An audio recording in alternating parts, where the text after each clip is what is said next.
Assalamualaikum warahmatullahi wabarakatuh. Halo semuanya, perkenalkan saya Reka Cintia dengan NPM B1A024035. Pada kesempatan kali ini, saya akan memaparkan tugas HKI saya dengan bertemakan desain industri, yang dimana saya akan menjelaskan mengenai estetika hukum dan inovasi sesuai peraturan perundang-undangan di Indonesia. Apa itu desain industri? Desain industri didefinisikan sebagai suatu kreasi mengenai bentuk, konfigurasi, atau komposisi garis atau warna, baik dalam bentuk 3 dimensi maupun 2 dimensi yang memberikan kesan estetis. Secara fundamental, desain industri berfokus pada tampilan luar atau aspek visual dari sebuah produk yang dapat digunakan untuk menghasilkan barang, komoditas industri, atau kerajinan tangan.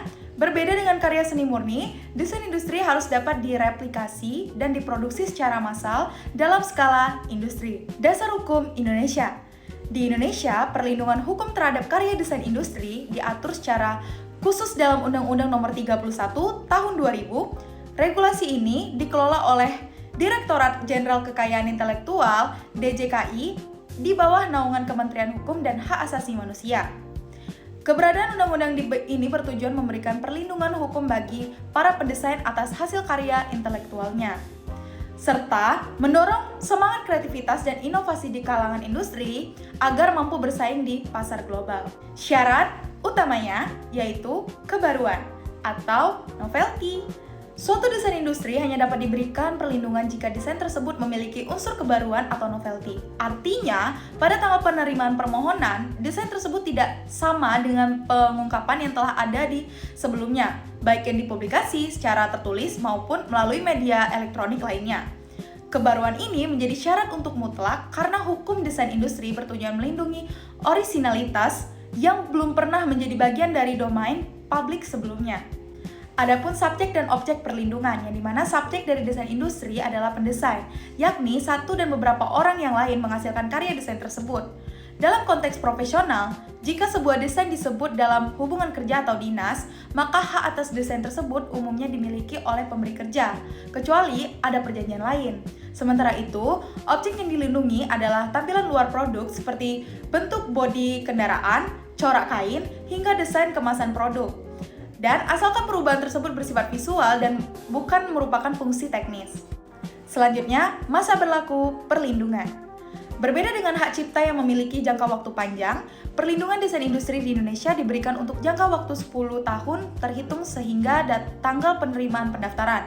Masa perlindungan ini tidak dapat diperpanjang kembali. Setelah periode 10 tahun berakhir, desain tersebut akan menjadi milik publik, yang berarti siapapun dapat menggunakan atau memproduksi desain tersebut tanpa perlu meminta izin atau membayar royalti kepada pendesain aslinya.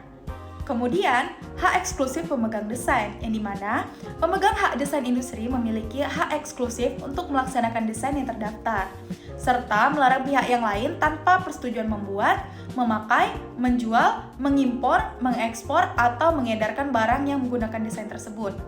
Hak ini memberikan kontrol penuh bagi pemiliknya untuk memonopoli nilai estetika produk mereka di pasar, sehingga dapat mencegah terjadinya pemalsuan atau peniruan yang merugikan secara finansial. Desain industri dan paten. Seringkali terjadi keracunan antara desain industri dan paten. Perbedaan mendasarnya terletak pada fokus perlindungan. Desain industri melindungi aspek estetika atau tampilan luar yang kasat mata, sedangkan paten melindungi fungsi teknis, proses, dan inovasi teknologi di balik sebuah produk. Sebagai contoh, bentuk luar sebagai jam tangan pintar yang unik dilindungi oleh desain industri. Namun teknologi sensor detak jantung di dalamnya melindungi melalui mekanisme paten. Alur pendaftaran DJKI. Proses pendaftaran dimulai dengan pengajuan permohonan melalui sistem elektronik DJKI yang menyertakan gambar atau foto desain tersebut. Setelah lolos pemeriksaan administratif, permohonan akan dipublikasikan untuk melihat apakah ada keberatan dari pihak lain. Jika tidak ada, akan dilakukan pemeriksaan substantif untuk memastikan kebaruan desain. Jika semua kriteria terpenuhi, DJKI akan menerbitkan sertifikat desain industri sebagai bukti kepemilikan yang sah di mata hukum. Kemudian, implementasi dalam dua bisnis. Dalam dunia nyata, desain industri menjadi faktor pembeda utama di pasar. Contohnya adalah bentuk ikonik botol minuman tertentu, lengkungan bodi smartphone, kelas atas, atau desain lampu mobil yang menjadi identitas merek. Perusahaan besar sangat bergantung pada perlindungan desain industri untuk memastikan identitas visual produk mereka tetap eksklusif, yang pada akhirnya meningkatkan nilai jual dan kepercayaan konsumen terhadap kualitas produk tersebut. Kesimpulan dan urgensi. Secara keseluruhan, desain industri merupakan aset intelektual yang krusial bagi keberlangsungan bisnis di era modern.